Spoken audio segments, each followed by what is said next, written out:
Muy buenas tardes, bienvenidos a puntoscardinales.mx y hoy tenemos ahora sí que nos congratulamos de que tenemos junto con, ahora sí que en la voz, a Javier Sánchez Cano del Centro de Estudios Contemporáneos de Cataluña, para que nos cuente un poco de qué es lo que hace, quién eres tú y hablemos de lo que siempre nos atrae, que es el tema de la paradiplomacia, integración territorial, la atractividad territorial y algunos otros temas que vayamos a discutir. Lo primero que me gustaría preguntarte, Javier, es ¿quién eres tú? Y lo pregunto ¿por qué? Por lo general, el practitioner y el académico empezamos como practitioners y luego nos hacemos académicos. Pero tu vida creo que es diferente. Comenzaste como académico y luego te convertiste en practitioner. Me gustaría que nos comentaras sobre esa historia, pero también, no sé si te va a meter en camisa de 11 varas, ¿qué es lo que más te gusta? ¿Ser practitioner o académico? Qué pregunta, ¿eh? Pues muchas gracias, contentísimo de estar aquí, gracias por la oportunidad y unas preguntas muy interesantes.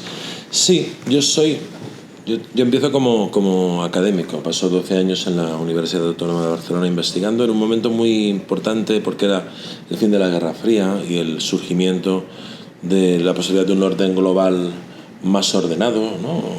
Mi tema de tesis era la evolución del concepto de seguridad y la posibilidad de adoptar soluciones y arquitecturas de seguridad en Europa y globales más predecibles. La verdad es que la situación actual es muy sorprendente. En aquellos momentos teníamos un enfoque y una esperanza de que todo iba a ser diferente. Sí.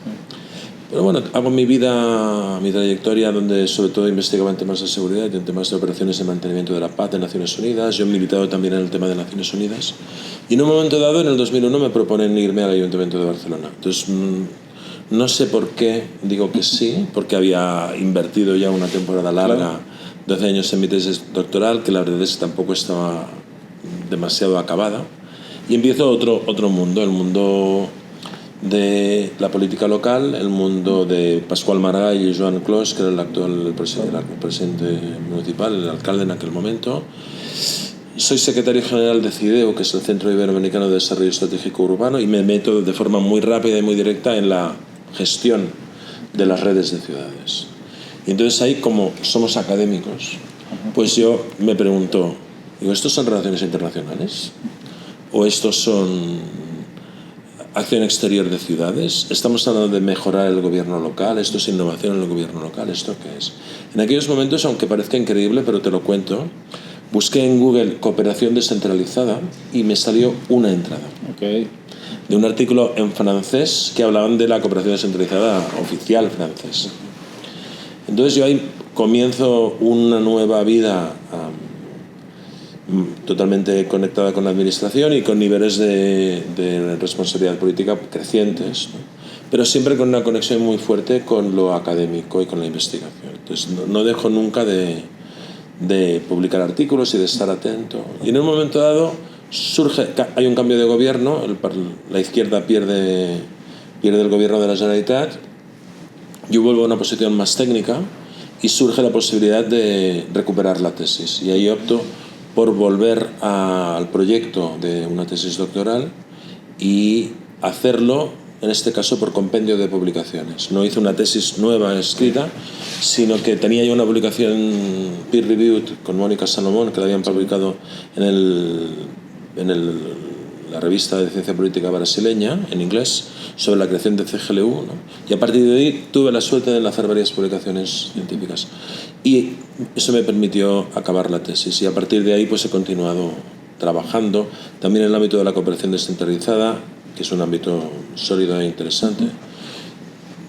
No sé, la verdad es que no me gusta elegir.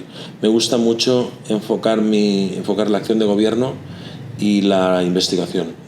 Yo creo que se puede vivir en estos dos mundos. Ok, muy bien. Entre la investigación aplicada y la incidencia política, ¿no? Es lo que estamos ahí como trabajando. Y hay un concepto que ha discutido Noé Cornago y varios autores sobre el transprofessional diplomacy, ¿no? El diplomático transprofesional. Ahora sí que ese diplomático que puede ser muy técnico, pero pues que tiene que obviamente tener la cuestión más de esa mano izquierda o esa mano derecha para poder tener que lidiar desde la cuestión política, pero también el de estar moviéndose, de ser el asesor de una empresa transnacional y luego ser el encargado de internacionalización de una universidad pública o el responsable de internacionalización de un gobierno local y hasta poder escalar, ¿por qué no?, a ser un embajador o un diplomático. ¿Tú te puedes asumir como un diplomático transprofesional o no? ¿O cómo tú te podrías definir?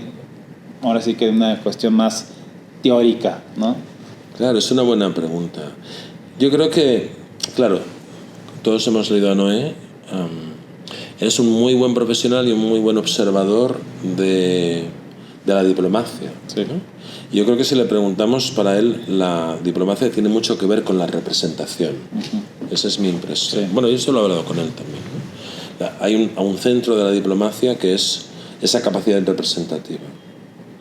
Entonces, efectivamente, yo creo que aquí lo que está ocurriendo desde una perspectiva muy basada, muy de pie a tierra, es que la capacidad representativa y de delegación, es decir, las consultas, la puesta en común, la delegación del gobierno que te da inputs, las posiciones políticas que tú representas, y donde no hay posición política hay silencio, donde hay una reacción que no te gusta hay un enfado diplomático y te vas, ¿no? Por tanto, todas esas actitudes diplomáticas que son muy, muy concretas y que tienen una cierta liturgia y que tienen un oficio importantísimo, porque no siempre tienes respuesta para todo, con lo cual hay que ser diplomático y hay que salir de las situaciones.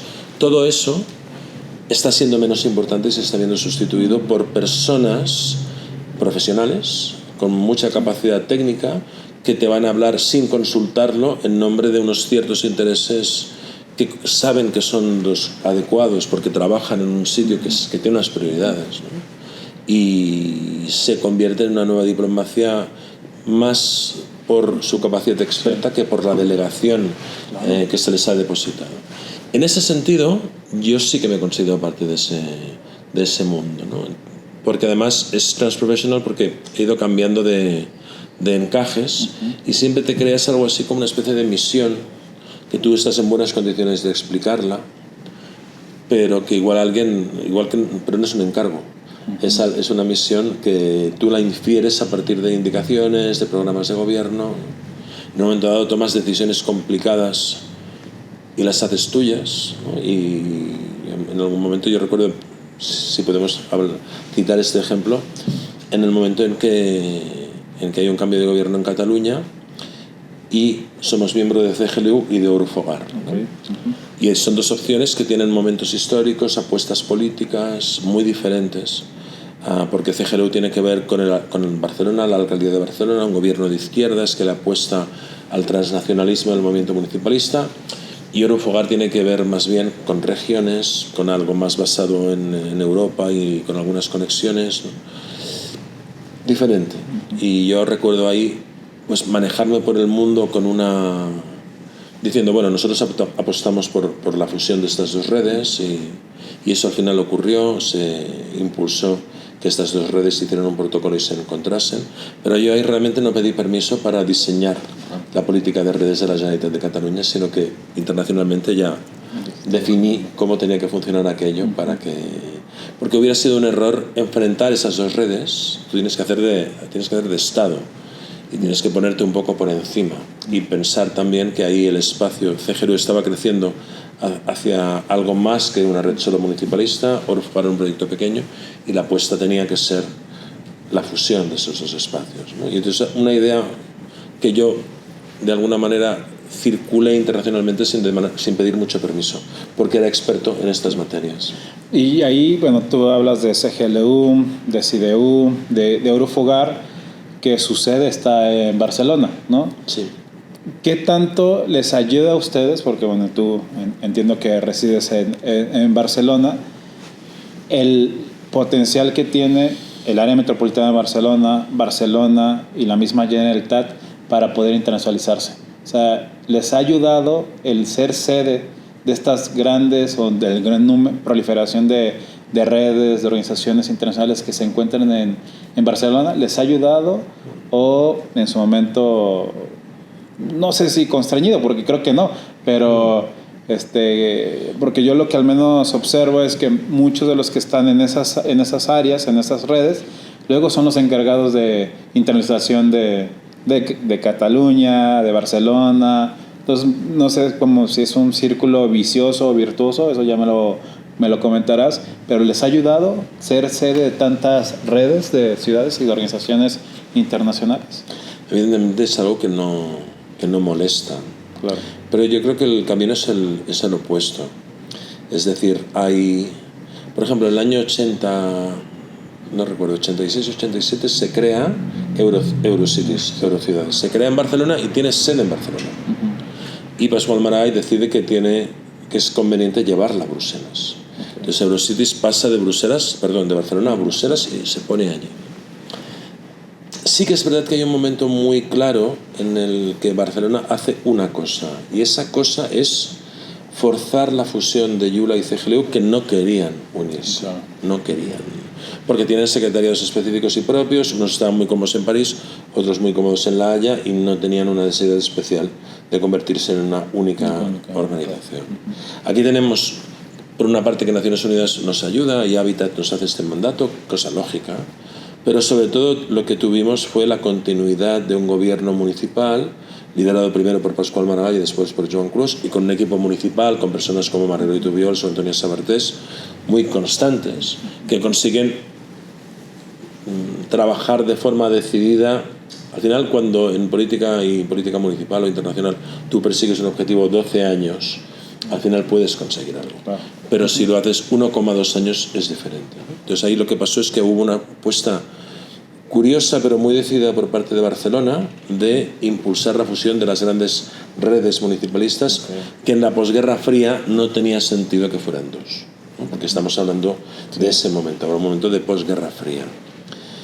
Ahí hubo un momento, incluso hubo un riesgo, porque nosotros queríamos ser sede de CGLU, y hubo una postulación por parte de Ginebra que fue respondida de forma contundente por nosotros. Yo estuve en San Pablo buscando el voto de Marta Suplicy en aquella época, y realmente aquí en Guadalajara el buró de la organización común pre-CGLU, que se llamaba, no recuerdo cómo se llamaba, bueno, tenía un nombre, una sigla la CAMCAL, la Coordinadora de Asociaciones Locales Mundiales, decidió que la sede sería Barcelona.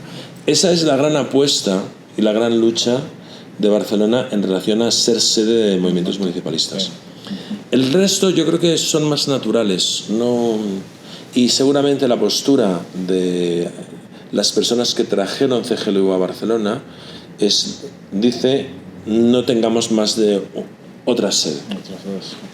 Lo que ocurre es que ha habido también, yo creo, un cierto factor de atracción de organizaciones que se han querido situar en Barcelona, que han encontrado que había un cierto hub de funcionamiento. Esto para responder a la pregunta de por qué ocurre esto. Sí. Yo creo que claramente esto nos ayuda, porque te da más potencia internacional, más capacidad. El diálogo cercano con los secretariados te permite entender lo que está ocurriendo. Entonces, seguro que la acción internacional de Barcelona y de Cataluña se ve amplificada. Pero yo creo que aquí hay que ser muy generosos, muy generosos, y darse cuenta de que no todas las ciudades y regiones tienen los mecanismos, el dinero, los recursos, la tradición, y tenemos que ser uno más. Podemos liderar algunas cosas, pero Cataluña y Barcelona tienen que ser uno más, no pueden ser la jet set del municipalismo, del regionalismo internacional. Tiene que ser alguien que abra el espacio para que haya liderazgos, cosa que ya está ocurriendo, por suerte, ¿no? Durante una época parecía que esto no era así, y tiene que ser uno más en un movimiento que se tiene que caracterizar por la abertura, la pluralidad, la innovación, y que muchas ciudades lideren. Okay. Actualmente tú eres el director del Centro de Estudios Contemporáneos de Cataluña. ¿Qué es ese Centro de Estudios Contemporáneos? ¿Me puedes contar un poco qué es lo que hacen? Uh-huh. O sea, entiendo que tienen una publicación, ideas, pero ¿qué más hacen? ¿Qué es lo? Yo creo que el Centro de Estudios Contemporáneos tiene un 80% de trabajo externo y un 20% de trabajo interno. Este trabajo externo, yo creo que cuando se fundó hace unos 30 años, se basaba en acercar al público catalán las tendencias internacionales, ¿no? Los temas contemporáneos. Entonces hay una revista, efectivamente, que tiene muchos años y que tiene 65 números, que se llama Ideas, que lo que hace es examinar las tendencias internacionales y montar un monográfico en el que te va a explicar qué es lo que está ocurriendo. Esto originalmente. Y originalmente no era un espacio de policy advice al gobierno. Y con el tiempo han ido pasando varias cosas. La primera es que estas ideas contemporáneas, más que explicar lo que estaba ocurriendo, el foco es más bien provocar debates sobre lo que está ocurriendo, ¿no? Y con un añadido importantísimo, y es que ahora, de forma trágica, yo creo que se está produciendo una extraña alianza entre la democracia y la ciencia. Y con eso quiero decir que parece que los datos y que la realidad es una cosa discutida, y por tanto nuestra misión también es establecer algunas cosas y generar un debate ciudadano.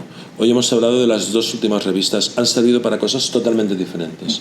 La revista de los Balcanes sirvió para reconectar con los Balcanes y movilizar a una comunidad dispersa de catalanes y de gente de Barcelona que habían estado muy vinculados a lo que ocurrió en la ex Yugoslavia. Entonces sirvió para una cosa.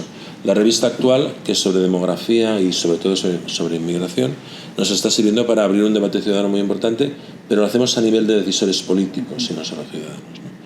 La otra pestaña, que es la del Policy Advice, es la de dar apoyo a las decisiones y a la necesidad de conocimiento de las personas que trabajan en el ámbito de la Unión Europea y Acción Exterior, haciendo estudios, reflexiones que pueden servir de base para las decisiones políticas en este. Y eso sí que tiene que ver con mi trayectoria de forma más amplia, que es este tema más paradiplomático. Entonces es un think tank, un centro de pensamiento. Y ahí un poco para empezar a ir a cerrar las ideas, yo siempre he discutido con mis colegas de que estudian la paradiplomacia, es quién hace paradiplomacia. El gobierno local, la universidad, la sociedad civil organizada. ¿El think tank puede hacer paradiplomacia? El centro de pensamiento, o a través del centro de pensamiento que asesora al gobierno y el gobierno sí, pues hace como tal la acción exterior. Hablas con alguien poco amigo de este tipo de etiquetas. Yo creo que como nos gusta mucho el concepto y este diálogo conceptual, pues nos vamos mucho para allí. Yo creo que sí que un think tank puede hacer diplomacia pública, y ese sí que es un concepto para mí muy consolidado, como lo es el de paradiplomacia, en el sentido de asociarse a unas actividades de difusión y de presencia internacional que tienen detrás un país o una región, en este caso Cataluña, y contribuir un poco a un conocimiento benéfico, es decir, no a la persecución de los objetivos políticos, sino más bien a algo que es participar en la difusión de conocimiento, en este caso generado en Cataluña. Yo creo que ese podría ser nuestro papel, ¿no? Yo creo que la paradiplomacia tiene un papel muy importante, pero que tiene por delante unos cuantos retos que son tan importantes como este papel que ha venido teniendo y que son urgentes. Por ejemplo, el de los resultados, o por ejemplo el de, tal como yo lo veo, por ejemplo, los resultados de la acción paradiplomática se refieren a toda acción exterior de Cataluña, en mi caso, en nuestro caso, que está fuera de Cataluña, incluida España, Europa y el mundo internacional, o son específicamente extranjeros. Pues, claro, yo creo que aquí la continuación de nuestro trabajo y de nuestra investigación paradiplomática, una vez ya bien definido el fenómeno, como hemos hecho en los últimos años, nos tiene que llevar a preguntas un poco más difíciles y un poco más polémicas, ¿no? Donde al final, y esta es mi impresión, lo extranjero no será tan importante como lo exterior, ¿no? Como lo que ocurre fuera de los límites de tu región. Y yo creo que mi idea es esta, es que los territorios cada vez son más importantes y son más sustantivos, ¿no? Y que en Cataluña tenemos el estatuto, que es un poco el marco normativo, y tiene un título quinto, que es sobre relaciones institucionales, relaciones con la Unión Europea y acción exterior. Hay gente que lo mira, coge las relaciones institucionales y las pone al lado, se las encarga a alguien y se centra en la parte más brillante, que necesita un pasaporte, que es la Unión Europea y la acción exterior. Para mí, y esto es muy personal, Cataluña se relaciona con lo que tiene fuera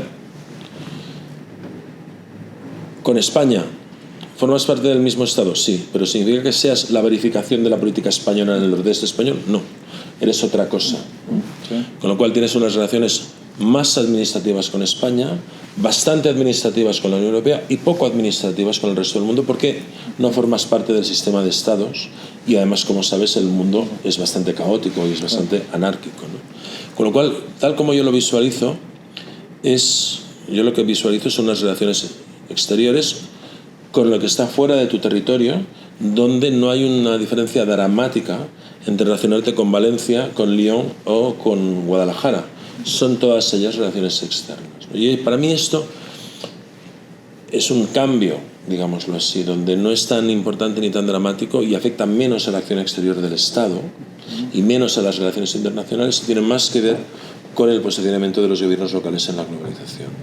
Ok, y ya para terminar, sobre qué te gusta en el sentido de cuando tú haces esta incidencia política o más la investigación aplicada, tú, va a ser redundante, ¿qué aplicas más cuando tratas con el ciudadano? Con el ciudadano. Sí, porque creo que cuando hablamos mucho de la paradiplomacia, hay autores y hay también practitioners que dicen hay que preocuparnos siempre por el ciudadano, pero no necesariamente les preguntamos o les hacemos caso, ¿no? Entonces tú desde ahora esta parte más del think tank, del centro de pensamiento, pero con toda la experiencia que has tenido en redes pero también en un gobierno local, o sea, ¿desde qué área escuchas al ciudadano o haces eco de lo que ellos podrían en su momento estar preocupados al ser un mismo ciudadano? Tú mismo. Es una pregunta muy importante. Yo creo que se ha acabado la época en la cual tú puedes pintar un ámbito oscuro y seguro de trabajo internacional que se justifica por sí mismo y que tu esfuerzo sea hacerle entender a la gente que esto es muy importante y que se tiene que hacer, y que eso se acaba. Y es saludable que se haya acabado. Pero yo creo que sí, por una parte, y menos importante, hay que mantener un discurso donde le digamos a las personas, a los ciudadanos, algunas cosas tenemos que hacerla aunque no tengan un rendimiento directo, unívoco o bionívoco. Alguien lo decía el otro día, no hace falta decir, me he desplazado a Bruselas y vuelvo con un autobús, con no sé qué. No es necesario. Esto no puede ser así, no hace falta que sea así. Tú tienes que ir a Bruselas porque forma parte de una estrategia que tiene que ver con algo que genera resultados. Pero esos resultados los tienes que transparentar. Tú tienes que poner la acción exterior. No toda acción exterior tiene que tener un resultado concreto y tangible. Esto sería una tontería. Es como este niño hoy ha ido a la escuela y ha aprendido a sumar, pues no sé, ha ido a la escuela como cada día, ¿no? Y está aprendiendo, y esto tiene otro calendario. Pero sí que tenemos que esforzarnos mucho en explicar y en pensar muy claramente los resultados de la acción exterior, ¿no? Y esto afecta a la acción exterior, a las relaciones internacionales, y afecta aún más a la cooperación al desarrollo. Tenemos que aclarar si estamos pagando una deuda histórica, si estamos siguiendo una directriz de pagar un cierto dinero, si esto nos conviene porque nos vuelven inversiones, o lo hacemos por responsabilidad, o lo hacemos un poco de todo. Yo creo que esto tiene que, aunque la verdad no sea, aunque la explicación no sea del todo perfecta, tenemos que generar un relato claro y eficaz con relación a por qué estamos haciendo esta acción internacional, y que las personas entiendan bien cómo se justifica eso y lo pueden hacer suyo. Porque si no, vamos a estar todo el rato haciendo pedagogía, que es algo que en democracia es muy desagradable. Tú no le puedes explicar a los ciudadanos cómo se deberían sentir, porque al final se van a cansar mucho. Entonces la pedagogía está bien en dosis muy limitadas. Estamos en un momento donde la acción exterior tiene que acreditar, como os he dicho estos días aquí, sus resultados en términos de creación de cohesión, en términos de bienestar y en términos incluso de seguridad. Pues eso es fundamental. Con lo cual sí, es muy importante estar muy atento al ciudadano, y yo cada vez que hablo de acción exterior estoy atento a la respuesta de los ciudadanos. Ok, bueno, pues muchísimas gracias, Javier, por esta charla. Nos dejas preguntas hacernos, y un poco no solamente desde la academia, de nosotros, pero también a los practitioners, de que es importante empezar a preocuparnos por ciertas temáticas que a veces no las tenemos ahí en el radar, ¿no? Pues muchísimas gracias y nos vemos en el próximo episodio de puntoscardinales.mx.